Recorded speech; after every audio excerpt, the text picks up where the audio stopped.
tacit admission ni Colonel Kabuknok. Kabuknok na Oo. ang pag-aaklas ng militar laban sa korupsyon will be considered a kudeta. Ibig sabihin, the government is corrupt. So pag nag-aklas kayo, kudeta. O di wala na nangyayari sa atin. Eh kayo na naman, look. Ibig sabihin, kumbaga parang we're really helpless, no? Deadlock tayo dito. Wala, deadlock tayo. Deadlock tayo dito. So anong gagawin natin? Ayun na nga ho mga kababayan, dito sa video na to, pag-usapan pa rin ho natin ang lumalalang korupsyon sa ating bansa. Yung iba hong mga opisyal ng pamahalaan naguhugas kamay na ho dahil napupuna na ho ng sambayan ng Pilipino na mali yung mga pinaggagawan ng desisyon dito sa administrasyon itong si Marcos Jr.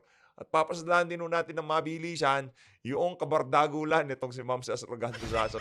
Hindi kayo uubra dyan sa alin na yan. Kasi pagka nasa tama talaga, napakahirap baluktutin yan. Kahit na nasa military pa kayo, nasa AFP pa kayo, kung mali, dispalinghado yung inyong mga pananaw, tayo ngayon sa ating bansa, talagang lalamunin kayo ng buhay ng alin na yan. Pero bago yan, isang like at subscribe, masaya na ho tayo dyan sa mga gusto sumali sa ating community.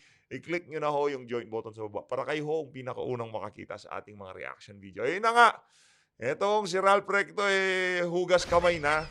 Sa tingin ko, pagkatapos ng administrasyon na to, alam ko na sasabihin nitong si Ralph Recto. Hindi naman galing sa amin yan eh. Ano bang magagawa namin? Inutusan lang kami ng mga crocodile dyan sa house di ba? Ito, usapin pa rin ho ng paglipat ng 90 billion na from PhilHealth papunta sa kamay nitong mga alipores ni Marcos Jr. Dispelling doubt, Finance Secretary Ralph Recto maintained that the fund transfer from PhilHealth and other government-owned and controlled corporation, di lang pala sa PhilHealth, anak ng toko. Hindi lang po pala nila ginawa dyan sa PhilHealth yung paglipat ng pondo. Ang galing! Ang galing! Anak ng toko. Ang galing nitong administrasyon. Is only pursuant to Congress order. Palakpakan ho natin. Siyempre, pagka ibabalik ho yung mga kaganapan na yan, itong si Ralph Recto, mabilis ho niyang sasabihin kung sakaling tanongin siya, pagka pinatawag na sila dyan sa House of Representatives, ano ba nangyari, bakit linipat nyo yung PhilHealth Fund na yan, gayong napakaraming naghihingalong mga kababayan natin sa hospital na walang pambayad ng kanilang mga hospital bills. Ano nangyari? Bakit hindi nyo ho binigay sa mga beneficiaryo o pinangtulong sa ating mga kababayan? Sino ho bang nang utos sa inyo?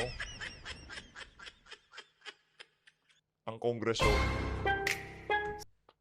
Yun ang sagot nitong si ano. Ngayon pa lang kung sakaling magkaroon ng hearing sa mga susunod na panahon, kaugnay dyan sa pagpapalipat-lipat ng pera na yan, dyan sa mga ibang government-owned and control corporation, yan ho ang magiging sagot nitong si Ralph Recto. Si Ralph Recto ho, siya ho ang ating Finance Secretary.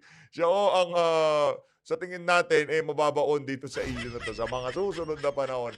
Ayun na nga ho mga kababayan, dumako na ho tayo dito sa bardagulan nitong si Ma'am Sas Rogando Sasot at nitong si Colonel Harold Kabunok. Alam niyo, simple lang naman ho ang tanong nitong si Ma'am Sas o para doon sa mga kababayan nating men in uniform na naliligaw dito sa PH Update. Mataas pa rin ho ang respeto ko sa ating kasundaluhan. Sana ang pananaw ng marami dyan sa AFP, hindi kagaya ng pananaw nitong si Harold Kabunok. Simple lang naman ho ang tanong nitong si Ma'am Sas. Heto ho bang droga na lumaganap na naman ho dito sa administrasyon na to, na sumisira sa buhay ng ating mga kabataan, at ang korupsyon, makukonsidera ho ba nating national security threat? Hindi ho nakasagot itong si Harold Kabunok. Ito pala ang sagot niya. Ito ang sagot